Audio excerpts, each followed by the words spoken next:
très important pour nous parce qu'effectivement, on était là en 2019 pour une première fois avec notre navette. Les gens étaient beaucoup dans la curiosité, assez circonspect finalement de ce que pouvait être une navette autonome et de ce que ça pouvait apporter dans l'univers de la montagne. 2 ans après, je crois que les postures ont changé, les problématiques aussi. Et du coup, c'est très intéressant qu'un des premiers événements sur l'aménagement de la montagne, on y soit et on puisse partager avec ces acteurs-là.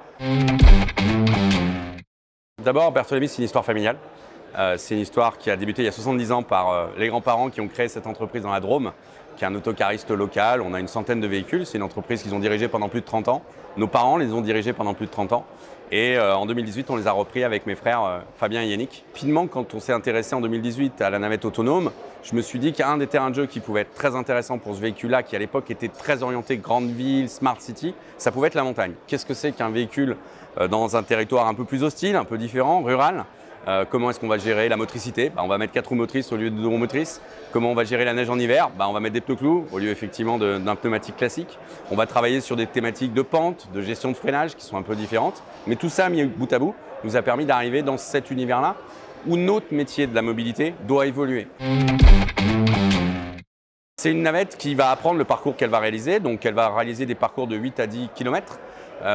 Durant 10 heures d'autonomie, c'est un véhicule qui est 100% électrique, on va pouvoir le recharger en 3 heures. Ce qui est intéressant par rapport aux évolutions de 2019 et surtout à la réglementation qui en France a évolué, c'est que maintenant on n'a plus l'obligation d'avoir un safety driver à bord, donc un opérateur de sécurité. Donc le véhicule est complètement autonome. Et là, on arrive au modèle de l'ascenseur horizontal. On monte dans un immeuble, on prend un ascenseur vertical, on appuie sur le bouton du 5e, on monte. Et si un jour on est coincé, on a un petit bouton pour parler à une dame qui va nous trouver une solution. On est exactement dans cette logique-là aujourd'hui. C'est un véhicule qui, à 90%, est conçu, fabriqué en Auvergne-Rhône-Alpes.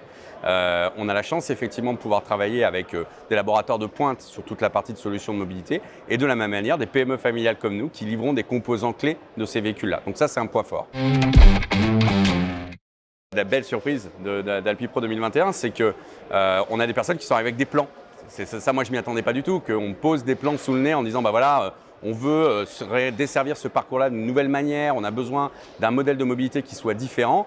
Donc c'est sûr qu'on a plus d'une dizaine de stations qui ont confirmé leurs intérêts par rapport à ces projets-là. On a le soutien de la région Auvergne-Rhône-Alpes, puisque son président Laurent Wauquiez est passé tout à l'heure et qu'il suit avec beaucoup d'attention ce type de projet. C'est aussi ce qu'on fait dans le Val-de-Drôme avec la région, pour amener effectivement dans le cadre du plan de relance une vraie logique de mobilité durable, et ces outils-là peuvent le permettre. Ce qu'on s'est rendu compte, notamment au travers de l'expérimentation de Val Thorens, c'est qu'on avait une mobilité de piétons qui, la journée, n'était pas en train de skier, n'était pas en train de faire une pratique sportive dans l'univers de la montagne, mais qui avait besoin de se déplacer dans la station.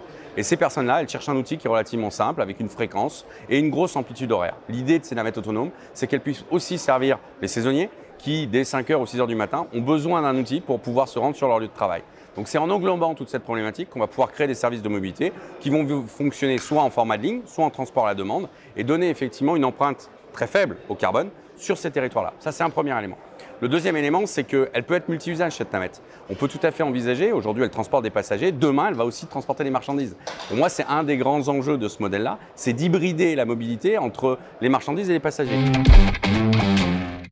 Clairement, aujourd'hui, on a plus de 8 stations de ski qui ont avancé sur des sujets concrets et pragmatiques, c'est-à-dire juste pas des intentions, on est vraiment sur des études.